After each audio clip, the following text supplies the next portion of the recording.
Welcome back to another Care video. Today we're going to be asking the question, why did the 7 Deadly Sins video game fail?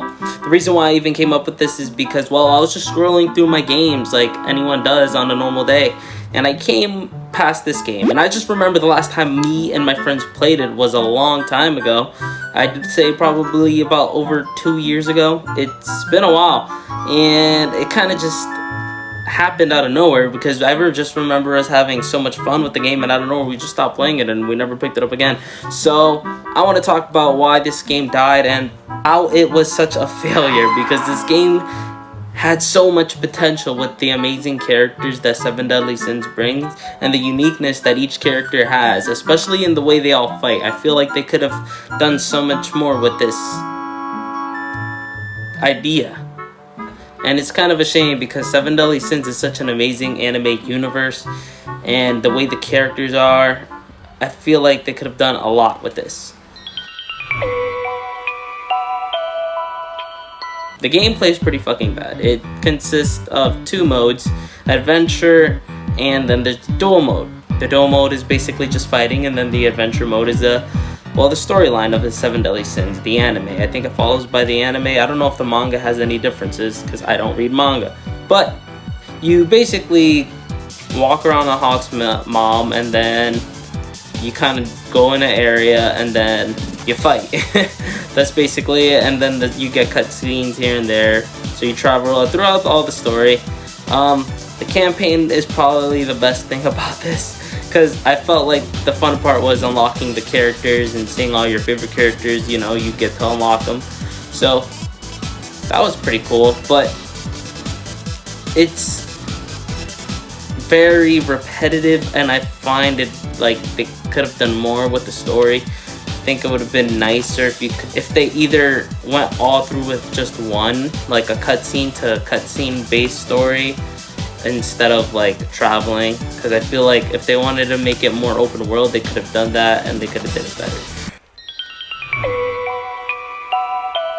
Well, I feel like there's 2 words to describe this: overpowered. It's just ridiculous scaling in the characters. I feel like you can use, there's like when you go online, you go against either Merlin, Escanor, or Zeldris. I don't know, I feel like those were the strongest characters if I remember playing, and I just remember the characters kind of made it if you win. It wasn't about, there wasn't much skill that can happen if you're going against a better character. You can be using like Hendrickson or Gil Thunder, who are like just low, not as strong characters, and you'll just get destroyed if you were going against like a stronger character.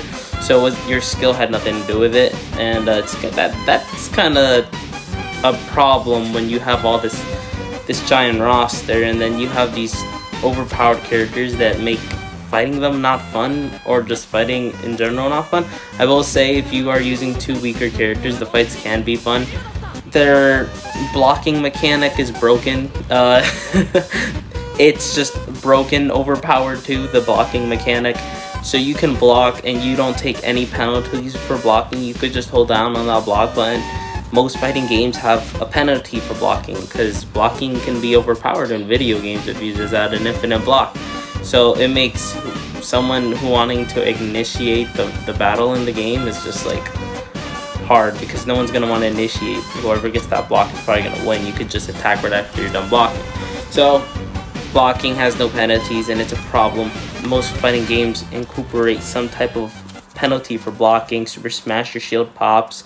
Other games, you take damage, minimum damage while you're blocking, or sometimes if you block for too long, your character just stops blocking and you can get hit. Also, in a lot of like 2D fighting platforms, you could get crossed up, etc., making the blocking mechanic not a broken thing. But in this game, nah, you could just hold the button down, and I find that very unfun. But to me, this game has so much potential. As a fan of the anime, I feel like they could have done a lot. I feel like this game could have went with more of something like a Dragon Ball Z Fighters type game, where the characters, either you do like a team 3v3 or 2v2, some type of 2D scroller fighter. I feel like that would have been better for it. I feel like the characters are unique enough for that, and can have their own advanced moveset. I feel like it could have been something like that, and that would have been pretty fun. I think you can still have a good time with this game if you just play it with the right friends that, you know, enjoy the franchise. And maybe you guys don't always go for the overpowered characters, but that also has its limitations. I'm gonna give this game a 3.5 out of 10 on the anime good game scale.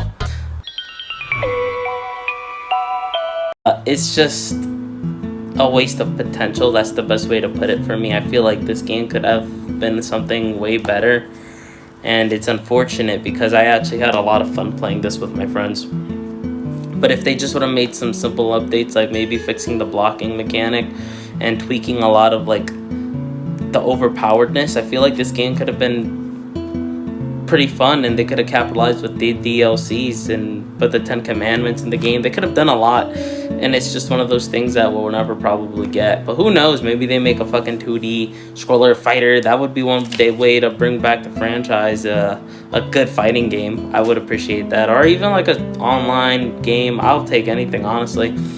I'm not gonna be too picky when it comes to them making another 7 Deadly Sins video game. It would be really cool to see something like that though, like a fighters type video game where you can like make the characters actually more unique and just a competitive game. That would be pretty cool to see for 7 Deadly Sins. And it's not like the characters don't have enough diversity.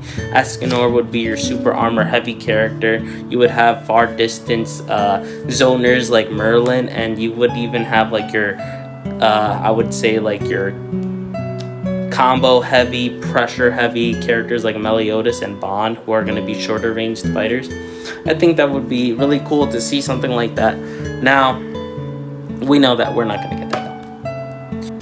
Real quick, if you guys are into World of Warcraft or want to get into it, go down in the description and click on my World of Warcraft links. There you can buy various guides and even gold and all that stuff to level up your character faster. And if you're into any of that, just click the link in the description and thank me later. If you guys enjoyed the video, please make sure to like, subscribe, and comment for more. I do want to make more videos like this talking about failed anime games. I might make this a series because there's a lot of anime games out there that need a review. And this was just one out of the many anime games that I played. Comment some anime games that you would like me to review. This has been I'm Kira. Peace.